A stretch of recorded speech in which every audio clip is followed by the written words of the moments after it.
And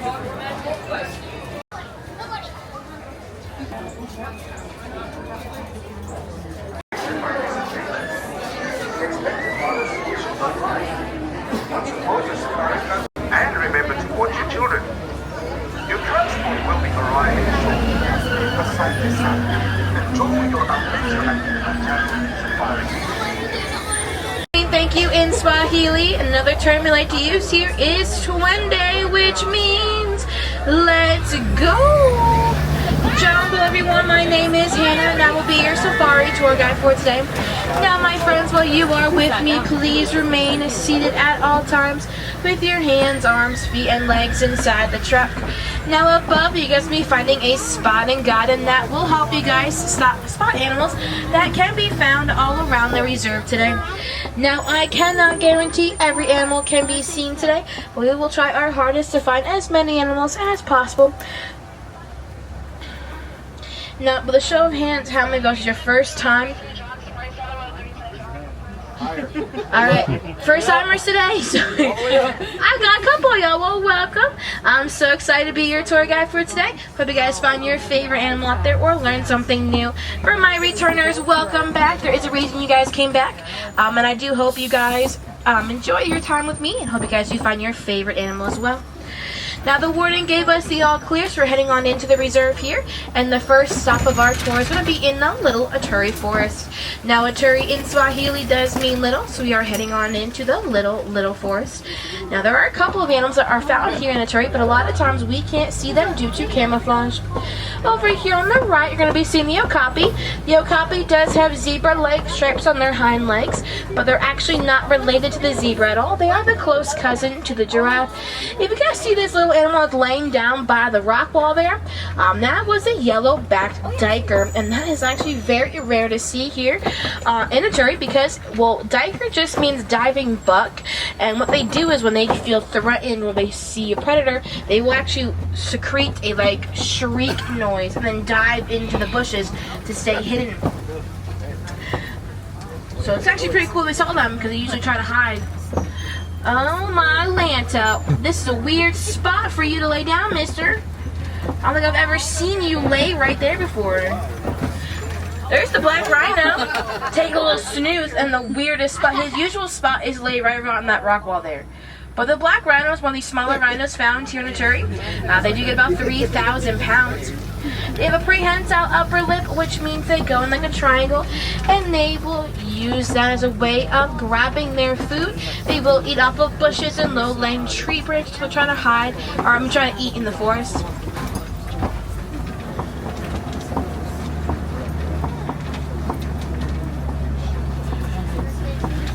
Over here on the left, you're seeing two animals. You have that tan antelope known as the greater kudu, and then you have that copper-toed animal known as the bongo. Now, the greater kudu, that is a female, and how I can tell she has no horns. The males are going to be the only ones that will have horns.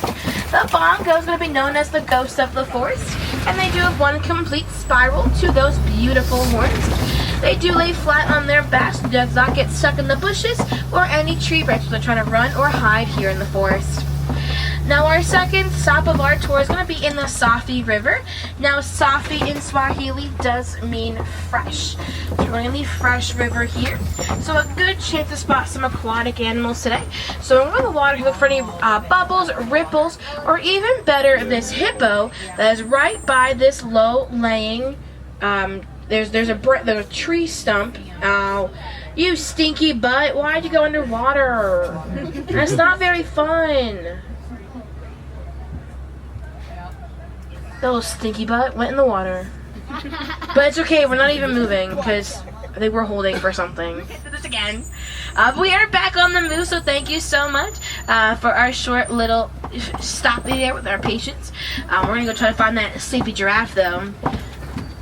But we're going to keep on moving through here. We're going to look for any hippos that could be near. But you are seeing a pod of pink-backed pelicans over here on the right side with those big birds there. Now, the pink-backed pelicans get their names. They do pink alongside their backs. It does get more vibrant during mating season. Now, they are colonial nesters, which means you can find about 50 to... Oh, there's a hippo! Oh my lord, y'all see seen this hippo at. You can find about 50 to 500 pairs of those beautiful birds all in one area. And look at this big pile of flubber walking around. That is the Nile hippo. They do. So the hippos are grazing animals. So it's actually very rare to see a hippo out of water because they will actually use their water as their biggest defense against the sun. They use the water as like a sunscreen.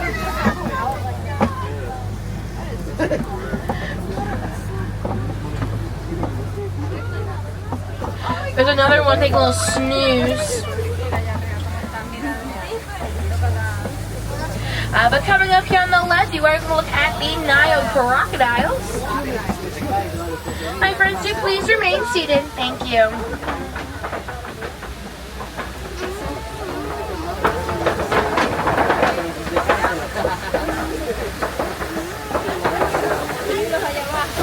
Now the Nile crocodile does get about 500 pounds. They get about 16 feet long, which makes them the largest reptile found here in Africa. They have a bite force of 2,000 psi, and psi does stand for pressure per square inch.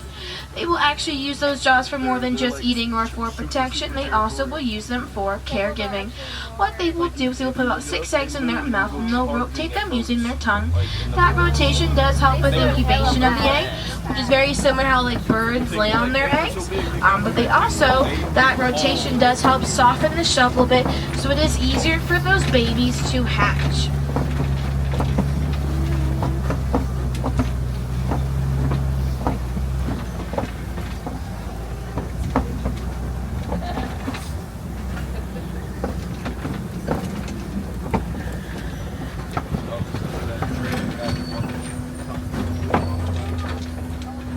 Now we are going into the third stop of our tour, also the longest stop. It's going to be the Savanna. Now right now we're on this hill, and this hill is called the Savanna Overlook. You can see 4 miles, not 5, just 4 miles. But you can see a ton of animals that can be found here in the Savanna, because the Savanna has the largest population of animals. So really use those spotting guides above you, but also get those cameras out. Now unfortunately I cannot stop for every animal today, so if you guys have your cameras out and ready, you guys can still capture the beauty of these animals as we are going past them.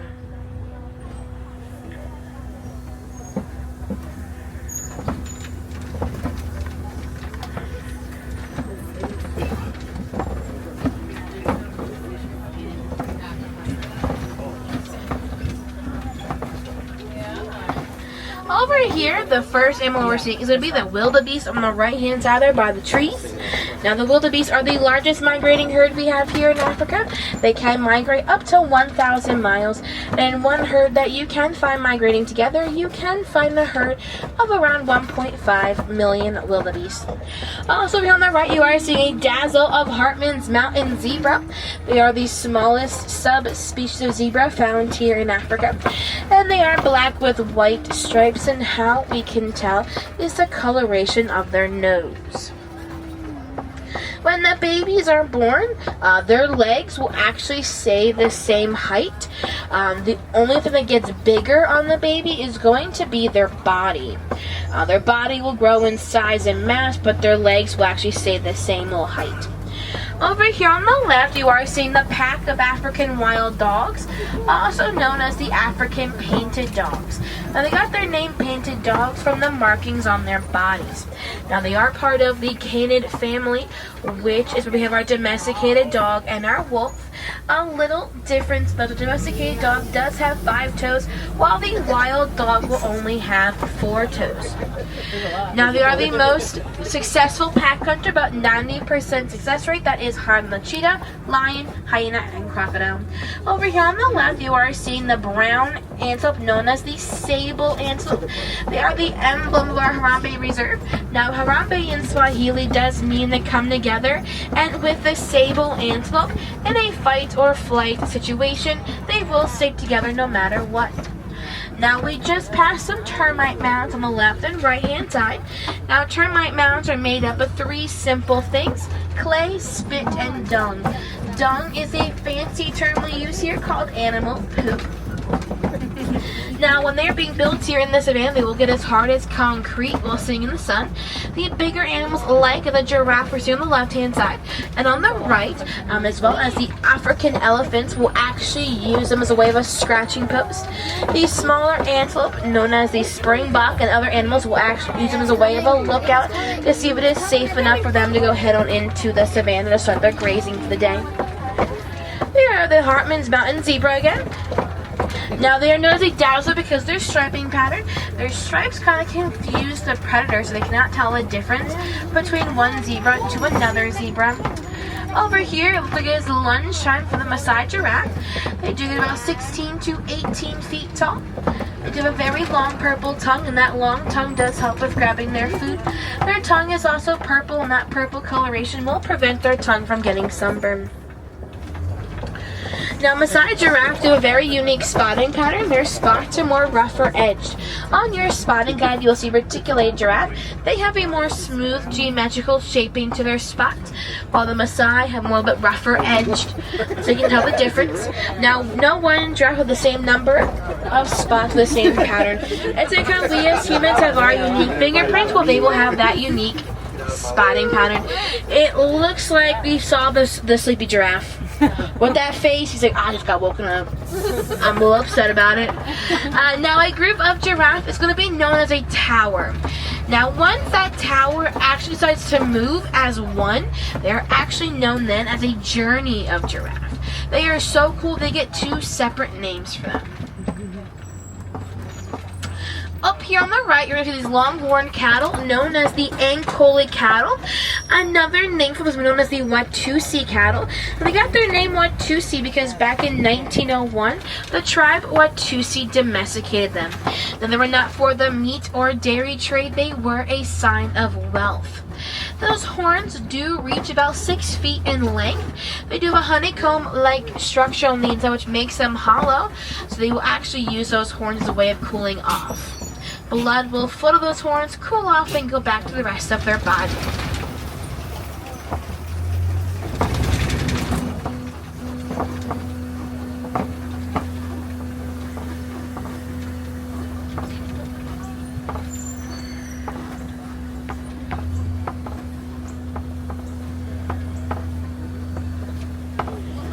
We are going to be creeping around here, looking for any more animals we can spot here. Oh, there's the African elephant.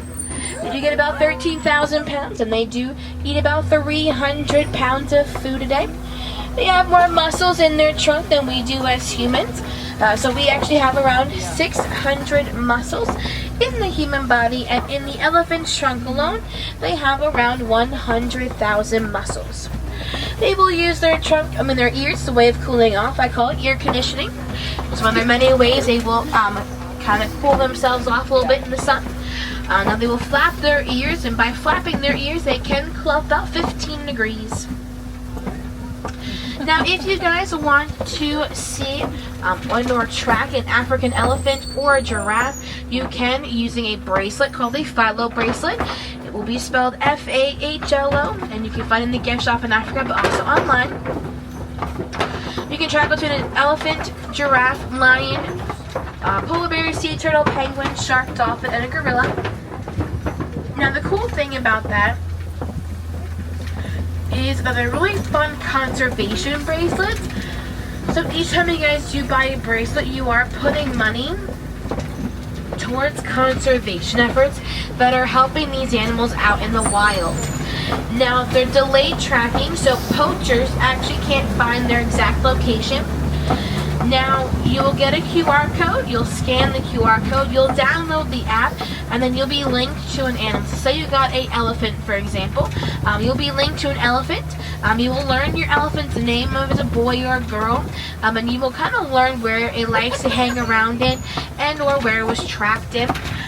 It's really fun. It's really fun we can do with helping these animals, because these animals do need our help. We are the reason why they are so endangered, and we need to help these animals kind of bring up their population out in the wild. It's a fun, and the bracelets are super adorable, so I recommend doing them if you guys are really into conservation but also want a new, really cool bracelet as well. Over here on the right, you are seeing the two trees called the baobab tree.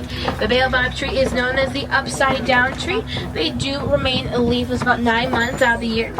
There's more of those ankle cattle I talked about a little bit earlier in the tour. Now, the other months, they are known as the tree of life because they do hold about 30,000 gallons of water in the base of the tree. That is going to be life same for a bunch of animals found here in the savannah.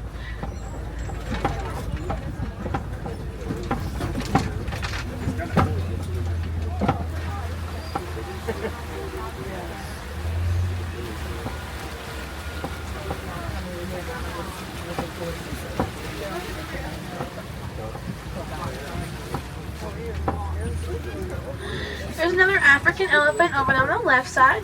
You can kind of see a little bit better going around the flamingo area, but we are going by the greater flamingos. Now the greater flamingo get their name because they're the tallest flamingos here in Africa. They get that beautiful pink coloration from the food that they eat. They do eat brine, shrimp, and algae. Now in their food they do have what's called the beta carotene, and that will give them that beautiful pink coloration. Now it will take some time. It takes about 3 to 4 years to actually get completely pink. So it's actually a really cool progression to watch them go from that grayish white when they are born to that pink color you are seeing today. Now a group of flamingos is going to be known as a flamboyance of flamingo.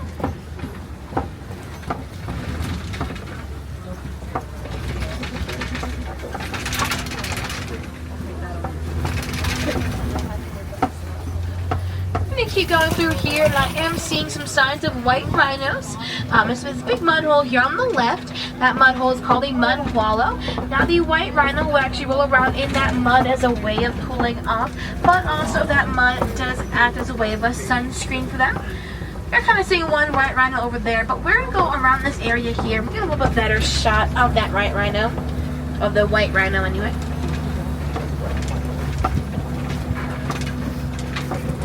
But also want to keep our eyes open for any cheetahs that are heading on into their territory. Up on the hill on the left, you will see two cheetahs. They are the fastest four-legged animal. They do go about 60 to 70 miles per hour. They will actually go about 0 to 60 in about 3 seconds. They have a long tail, and that long tail does help with changing direction while they are running. Now they are the only African cat that will do all their hunting during the day, and then they will sleep at night. They also, it's called non-retractable claws. It means their claws are always present. That does help with gripping the ground a little bit better when they're trying to change direction while they're running, or while they're trying to pick up the pace a little bit. Now a group of cheetah is going to be known as a coalition. Now the coalition found here in the reserve are all sisters, and they are known as the Cheetah Sisters. Coming up here on the left, you're going by the kopis. The kopi is the largest rock formation found here in Africa. Now there is an animal that inhabits this area here, but they are nocturnal animals, so they are more active at nighttime. So they are right now probably snoozing. So we gotta keep our eyes open for them. They might be out, or they might be in their den taking a little snooze. Over here on the right, you are seeing two animals. One is going to be the ostrich. They are the fastest two-legged animal. They go about 45 miles per hour. They have feathers and wings. Not a flight bird. They actually will use those wings as a way of changing direction. Also over on the right, you're seeing the water buck there. The water buck get their names. They do primarily live by water, and they will drink water every day to survive. Now they're also known as a bullseye booty because they have a little white stripe around their butt. When they have babies, because they are females by the way, because they have no horns, the males will be the only ones that will have them. So when they have babies, their babies will actually memorize that little white stripe around their butt. So when the big watering hole with every animal, they can actually know who their mother is by that little white stripe. They also have a really cute nose. Okay, their nose is a little heart-shaped little nose. It's so cute. I love when they look up at you and you have a little heart shape with their nose. There's my white rhinos. I love the rhinos. But also here you're seeing Pumbaa. Pumbaa on the left. Pumbaa's a warhog. Warhogs are a burrowing animal, and they have 2 sets of tusks to help them with their burrowing and with defense as well. But over here we are seeing the white rhino. The white rhino is the largest rhino found here in Africa. They do go about, they get about 5,000 pounds. They can run about 35 miles per hour. What? Now the white rhino got their name as a mispronunciation to the Afrikaans word vite. Vite meaning wide in the Afrikaans language, and it's spelled V-H-I-T. But when the English and Dutch settlers came to Africa, they thought they were saying white rhino, and when they kept talking about the rhinos found here in Africa, they talked about the Sumatran rhino, the black rhino, and then the white rhino. But wide was just for their mouth. Their mouth is very flat and wide because they are a grazing animal, but that's how the white rhino got their name. Over here on the right, you are going to be seeing a clutch of ostrich eggs. One egg does weigh around 3 pounds, and one egg is equivalent to 24 chicken eggs. Now, one of y'all can actually stand on one of those eggs and they will not crack. Hence why there are no ostriches near their eggs, because they know that no animal can actually crack them. Now we are entering on into our fourth and final stop of our tour. It's going to be in the Magani Glen. Magani Glen is home to my boss, Warden Wilson. But why I talk about him, it's going to be because of his furry roommates, the Nigerian dwarf goats. They can be found on the left-hand side. Now the goats are very important for our Harambe Reserve. They do have 4 chambers in their stomachs, which will help them with digestion of harsh foliage like weeds. So at night, while all the animals are sleeping, my boss will actually release these guys out on the reserve, and they will do all the weed whacking for. Now he calls it eco-friendly weed whacking, and I call it he's being a little bit lazy. Now we did see a bunch of wonderful animals today, but unfortunately every animal we did see here are all endangered. So just some things we can think about back at home is to actually reduce the amount of recyclable products we use throughout the day. Now if we are using those products, make sure we are recycling them and not throwing them away, because if we do that, we are harming the environment, the ecosystems, the animals, and then really in full circle actually harm us as well. If you guys want to start today, you guys can stop buying that plastic bottle of water in the Walt Disney Parks for the duration of your visit today. But you guys can go to any quick service location to get a free cup of ice water. You guys for as many as you want, and our cups are biodegradable. Yes, and if you guys do have your reusable water bottle, you guys can even fill it up there, and you can add some ice to it, and so your water will stay colder for longer. If you guys want to get that bracelet I mentioned earlier today, you guys can go at the merchandise location found here in Africa or online. And if you guys are being a little bit generous, you guys can go to any merchandise location found in the park today, and you guys can donate to the Disney Conservation Fund. The cool thing is that your money that you donate is helping animals out in the wild and not for those buttons you can get or anything else. And the fun thing is that Disney will actually match you guys $1, $2, like a double donation for the day. Now, unfortunately, our time is coming to an end. I do want to say, guys, thank you so much for joining me here today. Again, my name is Hannah Kay from Stockton, New Jersey. Now, if I did have any wilderness explorers on board, you guys were traveling on the Simba 1. Simba like the lion, then the number 1. Now, I want to leave you guys with one final Swahili term. It's going to be kwaherini. Kwaherini means to go well, does not mean goodbye, because goodbye is too sad and too sudden. So kwaherini, everyone. Asante sana. Thank you so much for joining me here today, and I hope you guys enjoy the rest of your adventure today out there in Disney's Animal Kingdom.